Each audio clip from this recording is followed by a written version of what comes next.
أعوذ بالله من الشيطان الرجيم.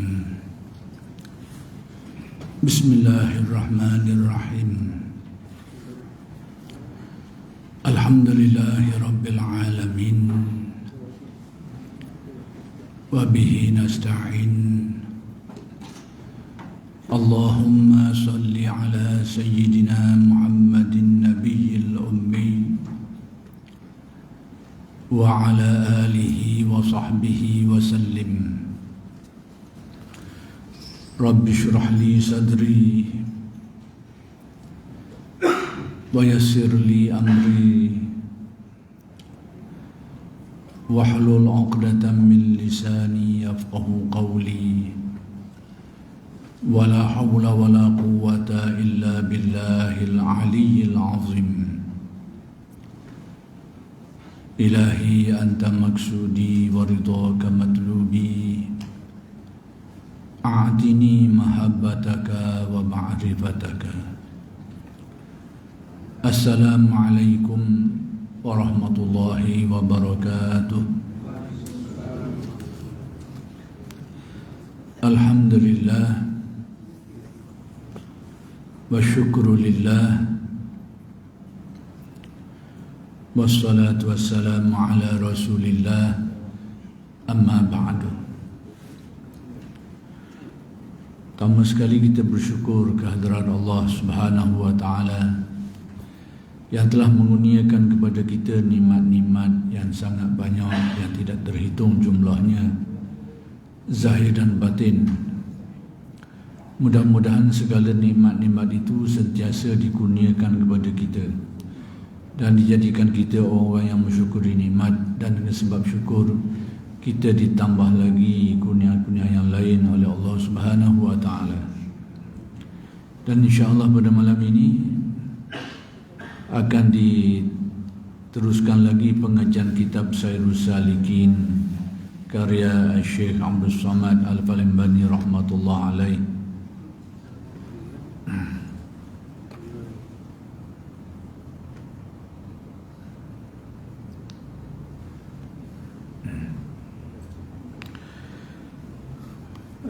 Muka surat 185 dah.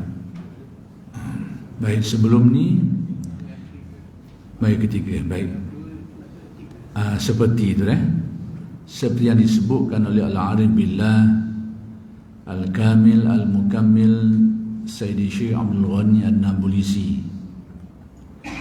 Baik, sebelum ni Imam Ghazali telah menjelaskan bahawa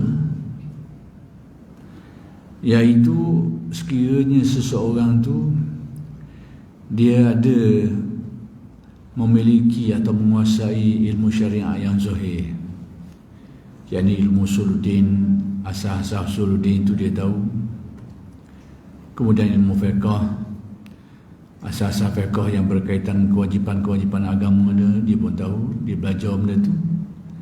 Kemudian dia juga mempunyai ataupun dia memiliki ilmu syariat yang batin. Maksud syariat yang batin ini amalan lah, yang disebut sebagai tariqah atau tarekat. Sama ada tarekat itu umum sifatnya atau yang khusus sifatnya. Jadi orang yang ada memiliki perkara ni, syariat yang zahir, syariat yang batin, kemudian dia dibimbing oleh guru yang mahir tentang ilmu-ilmu ketuhanan, ilmu hakikat ni, maka ini juga kata Syekh Abdul Samad, seperti apa yang difaham dari kalam Imam Ghazali itu, iaitu memberi manfaat. Maksudnya boleh boleh orang yang ada kelengkapan seperti ini ni, kalau dia nak belajar ilmu hakikat hak dalam-dalam, dia boleh. Tapi tadilah dia kena cukup syarat tadi, syariat yang zahir, akidah fiqh yang terutama yang asas-asas tu dia dapat menguasainya. Kemudian syariat yang batin, yang dia ada amalan-amalan khusus dia tu, amalan membersihkan hati dia tu, atau yang disebut sebagai tariqah, tarekat. Kemudian dia ada guru yang ajar dia. Maka orang seperti ini dia memberi manfaat kalau dia nak belajar ilmu hakikat yang dalam tu. Itu kata Syekh Abdul Samad dalam kitab ni. Baik, seperti yang disebut oleh Al-Arif Billah Al-Kamil Al-Mukammil Sayyidi Syekh Abdul Ghani An-Nabulsi di dalam syarah Tuhfah Al-Mursalah. Ia naqal daripada Al-Arif Billah Al-Muhaqqiq Al-Mudaqqiq Sayyidi Syekh Abdul Karim Al-Jili di dalam kitab Martabat Arba'iniyah. Jadi Syekh Abdul Ghani Nabulsi ni, ulama besar daripada Nablus ni, dia ketika dalam syarah kitab Tuhfah Al-Mursalah ni, yang mana dalam syarah kepada kitab tu dia membawa atau mendatangkan kata-kata Syekh Abdul Karim Al-Jili di dalam kitabnya, iaitu kitab tentang Martabat Arba'iniyah. Jadi Martabat Arba'iniyah kalau kita terjemah maknanya Martabat 40. Apa artinya? Ni saya nak terangkan sikit tentang ilmu yang orang kita sebut ilmu Martabat 7. Martabat 7 Martabat 7 ni itu yang masyhur. Orang tua dulu mengaji ilmu ni, ilmu Martabat 7 ni. Jadi ilmu ni dianggap ilmu yang khusus sikit lah, ilmu yang agak mendalam, membahaskan tentang hakikat-hakikat ketuhanan yang agak dalam. Jadi sudah dijelaskan tadi, orang yang boleh belajar ilmu ni pertama sekali orang yang ahli makrifat. Yang kedua orang tadi tu, orang yang cukup syarat tadi tu, dengan bimbingan guru yang arif, dia juga boleh mengaji ilmu ni. Itu ada dua golongan yang boleh mengaji ilmu ni. Baik, apa sebenarnya ilmu Martabat 7 ni? Perkataan Martabat 7 ni itu perkataan yang masyhur di kalangan orang Melayu. Sebenarnya tak semestinya 7. Cuma pembahagian yang biasa dibuat tu 7. Sebenarnya dia tidak semestinya 7. Bahkan lebih daripada itu. Ada, kalau Syekh Abdul Karim Jili ni dalam kitab dia tu disebut Martabat Arba'iniyah 40. Kenapa jadi macam ni? Kita kena faham dulu apa benda sebenarnya ilmu Martabat 7 tu, kalau kita nak namakan dia sebagai ilmu Martabat 7. Ilmu Martabat 7 ni sebenarnya dia bukan jenis ilmu yang berbentuk kefahaman. Dia pada dasarnya membahaskan tentang sifat-sifat ketuhanan Allah Ta'ala dalam hubungan dia dengan makhluk ni. Tu nak buat asas ilmu tu.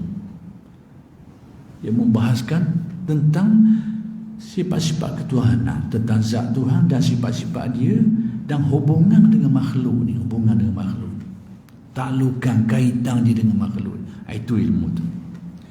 Jadi ilmu ni disebut martabat ni bukan merujuk kepada Tuhan tu di banyak peringkat, di banyak peringkat ni bukan gitu. Yang peringkat-peringkat tu adalah peringkat yang manusia tu lalui untuk memahami benda tu. Kalau seseorang tu dia macam mana hati dia dapat mengenal Allah, dan ini berlaku secara berperingkat-peringkat, dipanggil dalam istilah tasawuf dipanggil taraqi, meningkat kefahaman dia tu, kearifan hati dia tentang hal-hal yang berkaitan dengan Allah dalam hubungan dengan makhluk ni. Jadi tingkatan itu merujuk kepada tingkatan kearifan hati dia tu dalam memahami perbuatan Allah, lepas tu memahami sifat dia, kemudian memahami zat dia secara apa yang disebut sebagai secara zauq, bukan secara ilmu. Kalau secara ilmu dia boleh mengaji bila-bila masa je. Kerana ilmu Martabat 7 ni tak lagi daripada membahaskan tentang zat Allah, tentang sifat dia, tentang asma' nama dia dan af'al perbuatan dia, kemudian tentang makhluk. Tak nak lagi daripada bahasan dan hubungan antara hal-hal ketuhanan ni dengan makhluk ni. Itu ilmu Martabat 7. Tapi bagaimana seseorang itu memahami ilmu ni secara zauq dia, secara kerohanian dia tu. Macam mana dia boleh faham tentang af'al Allah? Bukan secara ilmu, tapi secara perasaan hati dia, zauq hati dia tu. Jadi benda ni lah optikanya. Pengalaman dia meningkat. Dia faham tentang af'al dia dulu. Kemudian dia meningkat lagi kefahaman kepada sifat-sifatnya pula, tentang rahsia zatnya pula. Pengalaman tu adalah pengalaman jiwa dia, memahami benda ni. Sebab tu optikanya. Itu bagi martabat 7. Atau kita tengok dari sudut atas pula, macam mana Allah Ta'ala membuka rahsia ketuhanan dia tu, sehingga manusia dapat kenal dia. Macam mana Tuhan tu yang merupakan Allah Ta'ala yang maha suci ni, yang bersifat mukhalafah ni, yang merupakan rahsia segala rahsia ni, macam mana dia menzahirkan diri dia tu sehingga dapat dikenali oleh makhluknya tu. Maka proses tu tingkatan tu berlaku pada proses tu, bukan pada diri Tuhan tu yang banyak peringkat ni. Kita kena faham. Jadi tingkat tu, martabat-martabat ni proses manusia mengenal Tuhannya, atau proses macam mana Allah Ta'ala memperlihatkan, memahamkan dirinya kepada makhluknya. Itu proses. Itu tingkatnya tu. Bukan Tuhan tu tingkat, ada martabat Tuhan tu banyak peringkat, bukan. Ilmu tentang ketuhanan tu sama je, tentang zat dia, sifat dia. Kalau kita mengaji usuluddin, maka tak ada tingkatan. Kita akan belajar tentang zat dia, tentang sifat dia, tentang asma' af'al dia tu, tak ada tingkatan. Kita boleh faham dia ni tanpa tingkatan. Sebab apa? Itu usuluddin.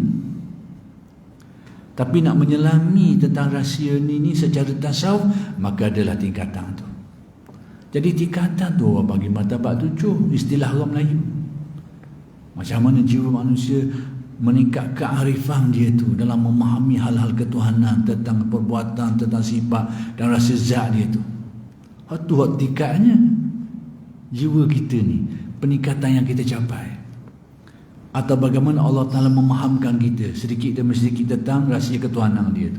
Itu tingkatnya. Bukan diri Tuhan tu yang banyak tingkat, banyak peringkat. Di sini kadang-kadang berlakunya salah tafsir oleh setengah orang. Lalu dia kata ajaran ni salah, dia kaitlah dengan falsafah tu, falsafah ni Neoplatonism lah, itulah, inilah, macam-macam. Itu semua adalah kekeliruan dalam memahami martabat 7. Terutamanya istilah-istilah yang dipakai, malaku, jabarut, lahu, itu istilah.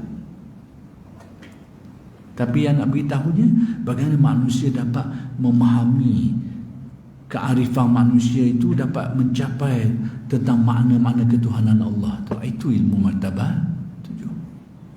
Secara mudahnya kita nak faham. Pendetailannya adalah uraian dia tu. Jadi secara mudahnya adalah martabat 7 ni, bagaimana seseorang ahli tasawuf tu menghayati hal-hal ketuhanan Allah. Maka penghayatan tu berlaku secara berperingkat. Macam kita nak kenal raja jugalah. Kita baca dalam buku, raja ni raja yang hebat, yang kaya, kemudian ada negeri dia kaya. Hak tu kita boleh baca. Tu macam usuluddin lah, kita baca tu. Tahu belaka maklumat tu. Tu ada raja, nama raja begini. Kemudian ada istana pula, negeri begini, ada askornya begini, ayat. Kita baca belaka, kita faham. Itu mengenal secara usuluddin. Mengenal secara tasawuf pula, kita pergi negeri itu tu, pergi negeri Allah, besar negeri ni, comel. Kemudian tengok pula masuk dalam pula, Allah, rakyat dia ramai, rakyat dia kaya-kaya, askor dengan tegawa, Allah, raja ni memang kaya, memang gagah. Masuk lagi dalam negeri itu pula, tengok istana tu, Allah, besarnya istana, dengan gemelipan sekali ke tengok. Tengok pula pelayan-pelayan Allah. Jadi semakin memahami tentang keagungan raja itu. Itu cara tasawuf. Tapi kalau baca buku kita, raja nama gini, askor mana, itu usuluddin. Itu usuluddin apa panggil.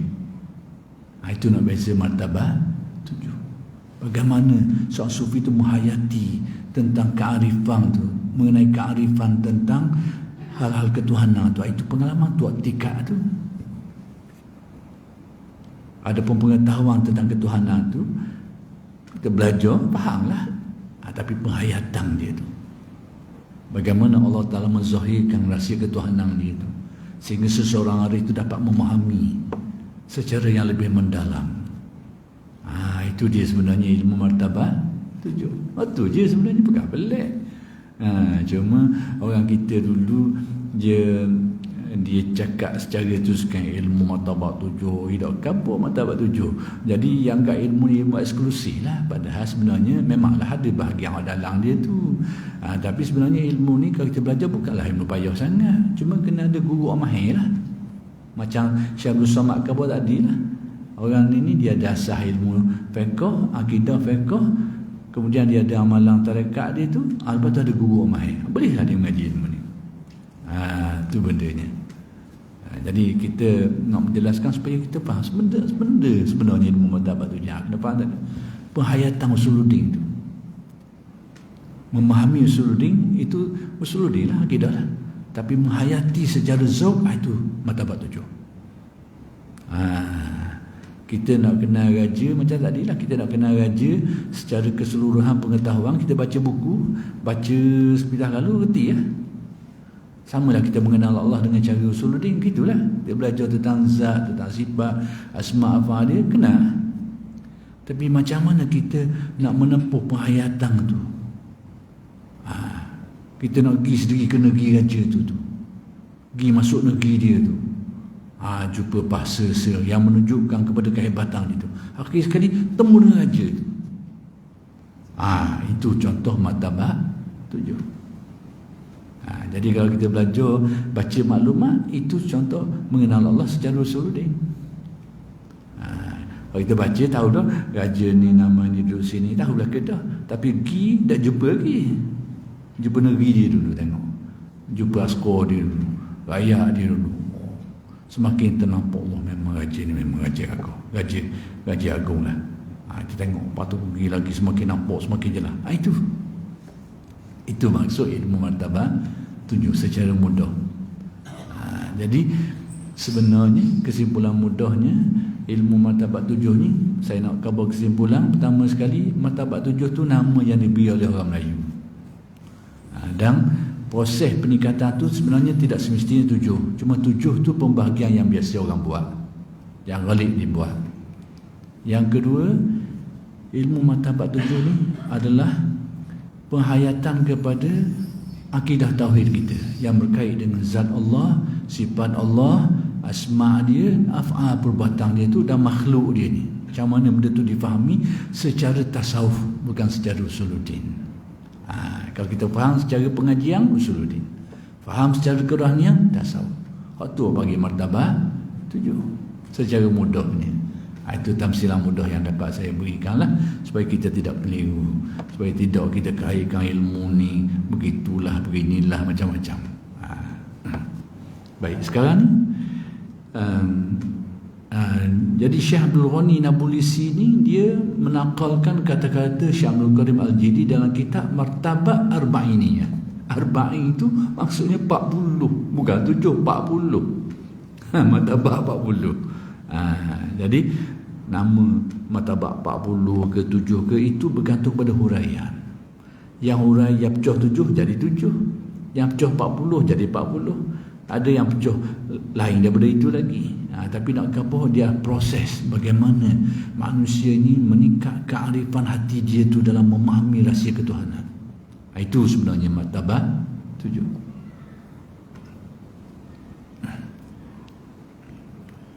Dengan katanya, walaqad balaghani an syaikhi Ismail Al-Jabrati annahu qala li ba'di ikhwanihi min talamizatihi alayka bi kutubi al-Syekh Muhyiddin Ibn al-Arabi faqala lahu at-tilmiz ya sayyidi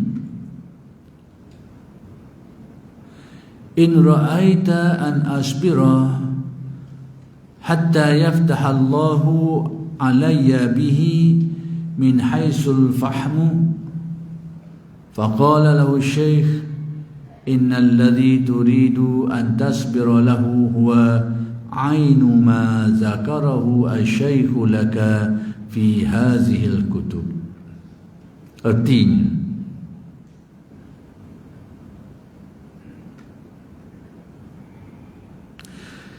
Dan sungguhnya telah sampai riwayat akan daku daripada syekh, syekh yakni guruku, syekhku yakni guruku, nama apa?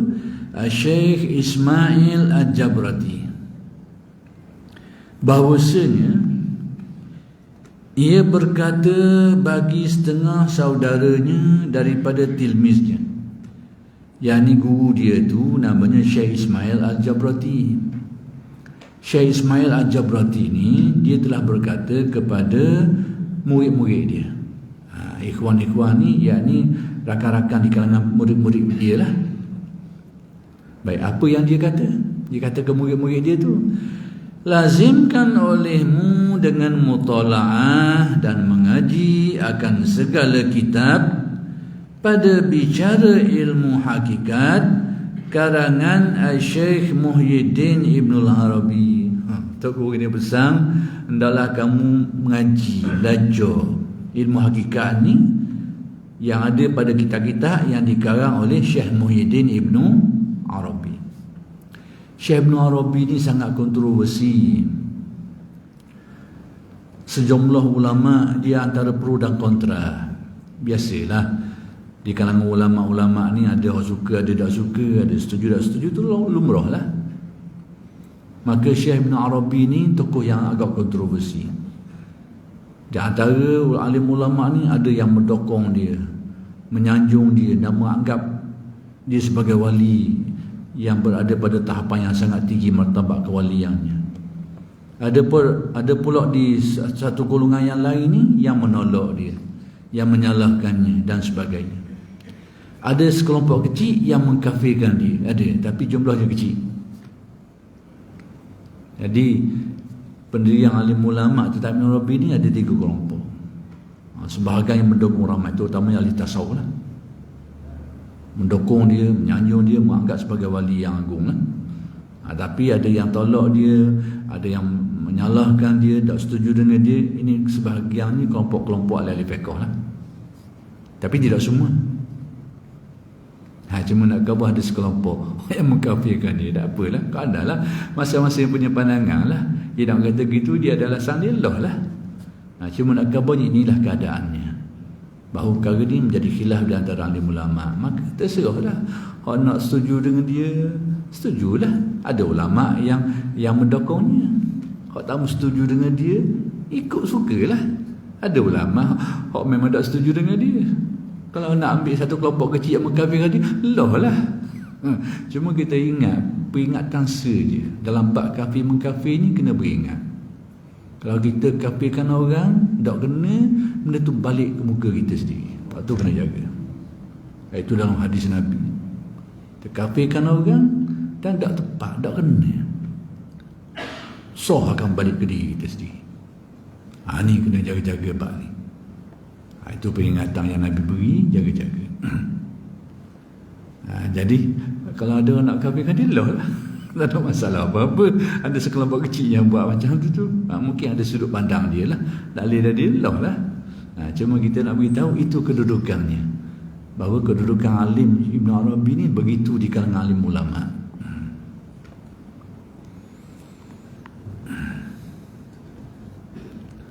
Baik.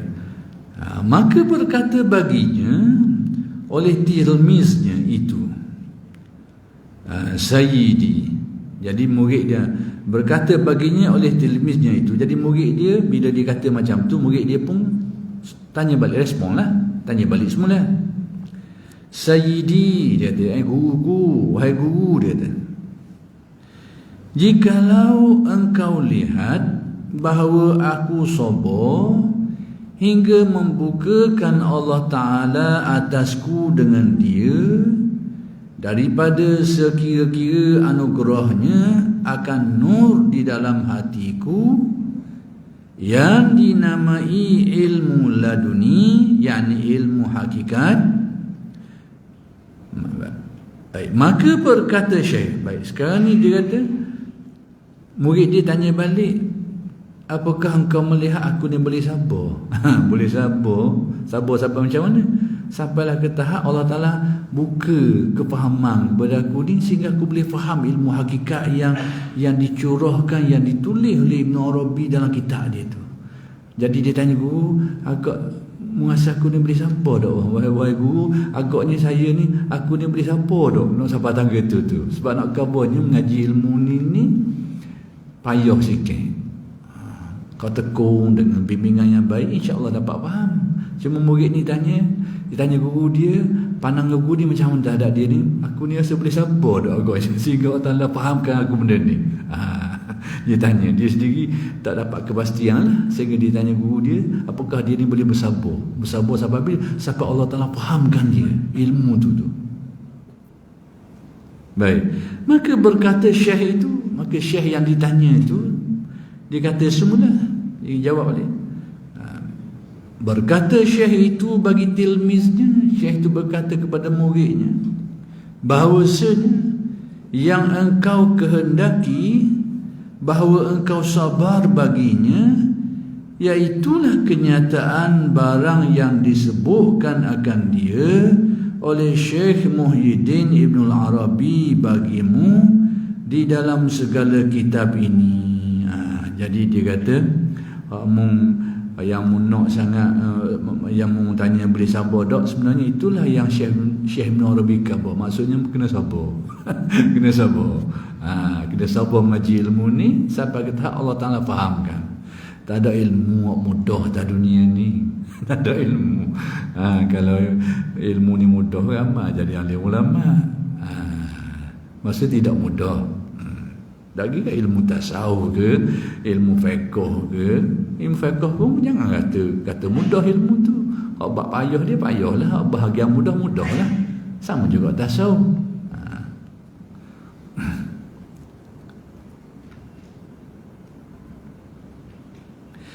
Dan lagi berkata Syekh Abdul Karim Al-Jili rahimahullahu ta'ala,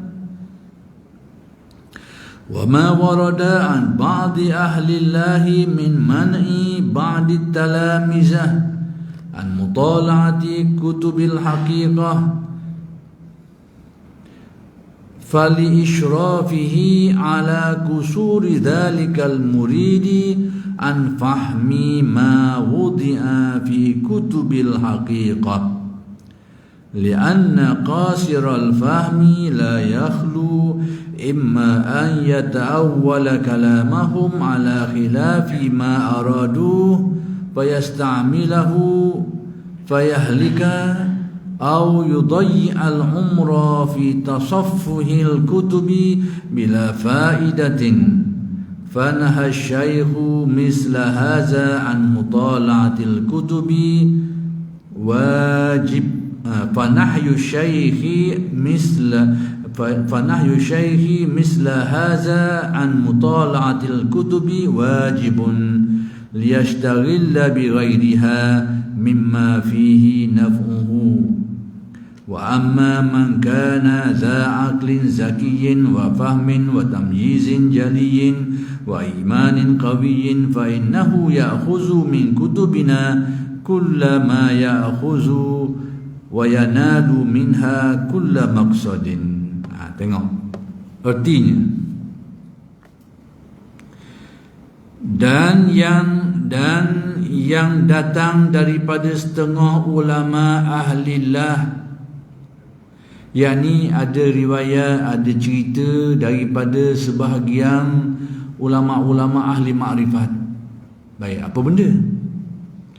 Daripada menegahkan akan setengah tilmiznya daripada mutalaah akan segala kitab pada bicara ilmu hakikat itu, iaitu diriwayatkan, diceritakan sebahagian daripada ulama-ulama ahli makrifat ni, dia larang murid-murid daripada belajar kitab-kitab ilmu hakikat ni. Ada di antara mereka waktu tadi membenarkan, suruh. Sehingga murid bimbang, agaknya aku ni boleh sabar tak sehingga boleh faham. Maka Tok kata memang Syekh Arabi kabadah bahawa kitab ni perlukan sabar. Bila mensabar insya-Allah boleh faham. Itu seorang bahagian suruh. Cuma di sini disebut ada setengah di kalangan alim ulama ni yang larang. Larang murid-murid dia belajar ilmu hakikat tinggi ni. Macam mana ni? Baik, sebab maka kerana melihat ia akan tilmiznya itu, yakni muridnya itu, atas singkat akal muridnya. Sebab sebahagian guru dia larang murid belajar ilmu makrifat ni, ilmu hakikat tinggi ni, kerana guru tu mungkin dia tengok murid dia tu akal dia pendek sikit. Akal dia pendek, tak dapat nak faham bahasa-bahasa halus, mungkin jadi betul-betul. Orang mari rumah, kalau nak petik bunga, dia suruh ambil bunga sungguh. Padahal rumah dia Belambok tu. Nak ambil bunga benda. Kawan ni kalau bahasa tu nak mari minang, tapi akal betul benda. Akal betul benda. Betul benda. Jadi kini dah ngaji ilmu makrifat. Sebab bahasa tasawuf ni banyak bahasa kiasan. Contohnya gitulah. Jadi antara sebab kenapa guru ni larang, kerana dia tengok murid ni akal pendek sikit. Akal dah jauh. Jadi sebab bahasa-bahasa yang dipakai ni, kadang-kadang ilmu tasawuf ni banyak kepada zauq dan perasaan. Jadi kalimah-kalimah yang digunakan tu kadang-kadang tak dapat dicapai dengan baik kecuali orang tu rasa. Contoh saya nak kabur manisnya buah pelang. Nak kabur mana? Manis buah pelang. Nak kabur manis buah, nak kita cerita ke orang manis. Tapi kalau kita kabur manis buah pelang kepada orang yang makan dah, faham dah. Bagi makan dah. Cakap orang ada aja makan buah pelang, manis buah pelang ni. Nak kata manis buah, nak kabur dia. Nak tak senara, manis dua, manis tiga. Orang dah reti. Manis bagi gula pun manis, nisang pun manis. Nak kabur mana ke dia? Jadi yang faham dia tu hanya orang penuh rasa benda tu. Bila sebut manis buah pelang, dia tahu lah sebab dia makan dah. Tapi orang tak makan lagi, mikir macam-macam. Manis macam nisang lah, manis gula lah. Mula akan beroya lah, banyaklah mikir itu ni. Sama kalau ilmu tasawuf ni seperti itu. Jadi kalimah-kalimah yang dipakai itu tu banyak kalimah-kalimah yang menunjukkan kepada pengertian yang agak dalam. Jadi kalau orang tu tidak ada akal, dia agak pendek, inilah sebabnya kata Syekh ni, setengah guru tu menghalang murid dia mengaji kerana dia nampak mungkin orang ni akal dah jauh. Dah nak faham boleh.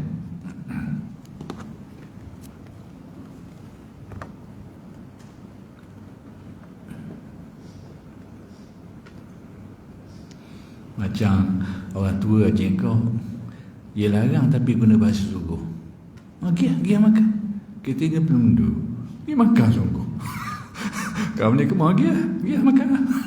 Kamu ni guna bahasa lain. Kita ni betul-betul ni pergi sungguh lah. Itu contoh-contoh. Banyak bahasa-bahasa kini berlaku. Jadi kalau akal tak nak jauh kau, habis. Contoh yang kita tengok, bila contoh ni saya nak beri contoh lah, mudah-mudahan nak beri contoh salah satu bentuk ni saya fikir mungkin tak payah sangat kalau kita dapat jelas dengan baik. Nak cover contoh-contoh yang mana bahasa di tasawuf ni berlaku orang salah faham. Bahasa-bahasa mudahnya, contohnya bila dia kata dia menukilkan kalam lah, membahasakan. Allah kata, mu nak kenal aku, mu tengok dah ni kepada manusia ni. Jadi apa yang kita faham? Nak kenal aku, mu tengok manusia. Contoh. Jadi mungkin ada orang kata faham, dah kalau gitu mu manusia lah. Agak pendek ni, mu manusia lah. Boleh faham macam tu, boleh faham gitu. Tapi yang dah dimaksudkan bahawa musuh tengok sini ni, itu cerminan aku. Nak kenal aku, tengok manusia. Manusia ni dia memperlihatkan kepadamu, akan memahamkan aku tentang sifat-sifat aku yang nampak pada manusia tu. Tu je nak kamu cerminan.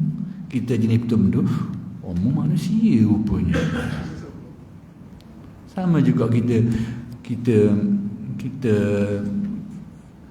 nak suruh orang kenal kita, orang jauh, orang duduk di tanah Arab ke, kita nak suruh kenal, kita atur gambar di sekeping, gambar kertas, gambar pering molek tu atur sekeping. Tulis. Kalau nak kenal, inilah saya. Tulis gitu. Sampai ke dia. Hak jenis betul-betul. Rupanya muni khetah rupanya. Hak jenis akal pendek. Khetah rupanya. Aku ingat orang. Pak tulis tu. Inilah saya ni. Nama sekian-sekian ni. Khetah rupamu ni. Aku selama ni ingat manusia. Ni akal pendek. Akal pendek. Dah akal kini nak faham tasawuf kan? Nak faham tasawuf kan? Kau macam tu. Akal pendek. Bahasa tasawuf banyak pergi lah. Kita ni betul-betul. Ini contoh nak kau contoh mudah. Kita nak kenal, so tengok gambar ni. Bahawa ketah rupanya. Aku mati hidup ingat mu orang. Contoh gitu.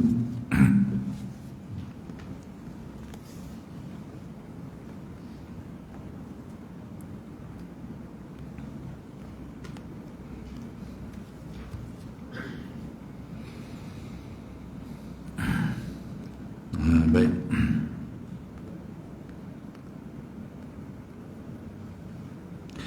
Kerana melihat ia akan tilmiznya itu atas singkat akal muridnya, kan dia tengok muridnya akal mungkin tak jauh dari negeri jauh, maka dia larang dah. Kan dia tengok mungkin tak padang. Daripada memfahamkan masalah yang ditaruhkan di dalam segala kitab ilmu hakikat itu. Kerana guru tu nampak murid ni mungkin tak boleh nak faham. Itu firasat guru dia. Sebab tu dia larang. Maka kata Syekh ni sebab larangan tu, sebab apa? Kerana mungkin guru tu tengok murid ni tidak memiliki kemampuan yang cukup untuk memahami apa yang dimuatkan dalam kitab-kitab ilmu hakikat tu. Maka sebab tu ada setengah guru larang. Hak sebelum tu suruh mengajilah ilmu ni. Ni larang pula ni. Kenapa lain-lain ni? Jadi Tuan Syekh ni nak terang kepada kita, yang larang tu dalam kih macam ni. Kih yang guru, dia tengok murid dia tu, firasat dia pada murid ni mungkin tak padang untuk mengaji benda tu, maka dia larang lah. Kerana orang yang singkat fahamnya ini, pendek fahamnya ini, tiada sunyi ia daripada dua perkara. Kalau dia akal tak jauh, maka dia tak lari daripada dua perkara. Apa benda? Yang pertama, mendapat ia dengan fahamnya akan makna perkataan mereka itu atas menyalahi ia akan yang dikehendaki akan dia. Kemungkinan pertama, dia akan faham apa yang bersalahan dengan apa yang dikehendaki oleh pengarang tu. Pengarang nak benda lain, dia faham benda lain. Itu kemungkinan dia. Menyalahi yang dikehendaki akan dia oleh mereka itu, yang dikehendaki oleh ahli-ahli makrifat ni. Jadi kemungkinan murid yang macam ni dia faham lain daripada apa yang dikehendaki. Maka mengamalkan ia akan dia, maka jadi ia binasa. Lalu dia pegang benda tu, padahal waktu tu bukan kehendak dia. Maka rosoklah dia, punuhlah dia. Tu kemungkinan satu. Baik, dan kedua, kemungkinan yang kedua, sebab apa Tok Guru melarang belajar ilmu hakikat ni? Dan kedua, menghilangkan ia akan umurnya, yakni dia menghabiskan masa secara sia-sia. Kawan ni ngaji tak faham-faham, memang dia tak nak pergi. Jadi tebang-tebang juga, guru ni nampak memang dia ni tak nak pergi dah, tapi dia duduk mengaji lagi ilmu ni, maka itu menghabiskan masa dengan sia-sia. Itu yang kedua. Menghilangkan ia akan umurnya itu di dalam mutalaah, yakni mengaji ia akan masalah yang di dalam ilmu hakikat. Jadi dia tahu dah memang dia tak nak faham, tapi dia mengaji juga dan kadang memang keberangkatan yang faham tu memang tak ada lah, atau rendah dah lalu, maka dia menghabiskan umur, maksudnya habis masa tanpa faedah. Dengan tiada ia mendapat akan faedahnya, tak ada faedah, tak boleh faedah, habis masa. Tapi atas nama mengaji itu bolehlah pahala, atas nama hasrat nak mengaji dan sebagainya. Tapi benda yang dia mengaji itu mungkin tak padang dengan dia, maka habis masa lah.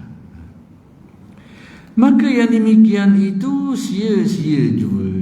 Habis masa sia-sia faham pun tak boleh. Patutnya ia boleh mengaji benda lain yang lebih bermanfaat, yang lebih baik. Maka menegahkan syekh kepada muridnya. Maka sebab itulah Tok Guru dia, setengah Tok Guru tu larang murid dia tu kerana sebab-sebab ni lah. Adapun sekiranya murid ni ada kemampuan untuk memahami menurut firasat gurunya, maka guru suruhlah, seperti yang disebut sebelum tadi tu.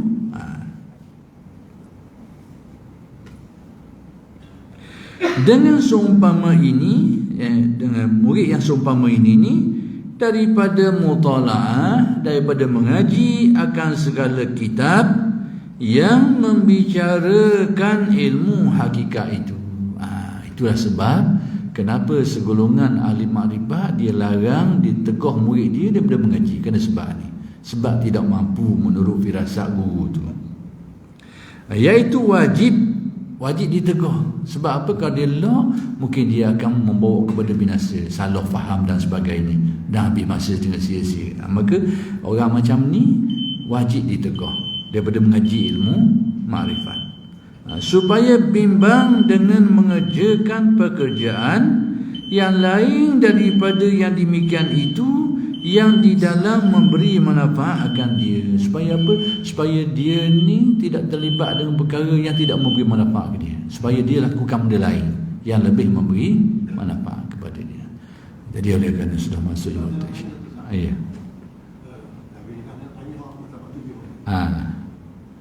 Adakah asas ilmu mazhab 7 tadi berkaitan dengan inna lillahi wa inna ilaihi raji'un? Itu sebahagian daripada maknanya. Sebenarnya itu kunci dia. Sebenarnya perkataan tu kalau ditafsirkan dia akan jadi martabat 7. Sebenarnya tu je. Macam orang kita kadang-kadang tak nampak. Itu. Ya. Memang itu kunci dia situ. Jadi oleh kerana sudah masuk waktu isyak, kita berhenti setakat ini dulu, dan insya-Allah kita akan sambung pada minggu-minggu yang akan datang. Aku qauli hadza wa astaghfirullah al-azim li wa lakum. Wassalamualaikum warahmatullahi wabarakatuh.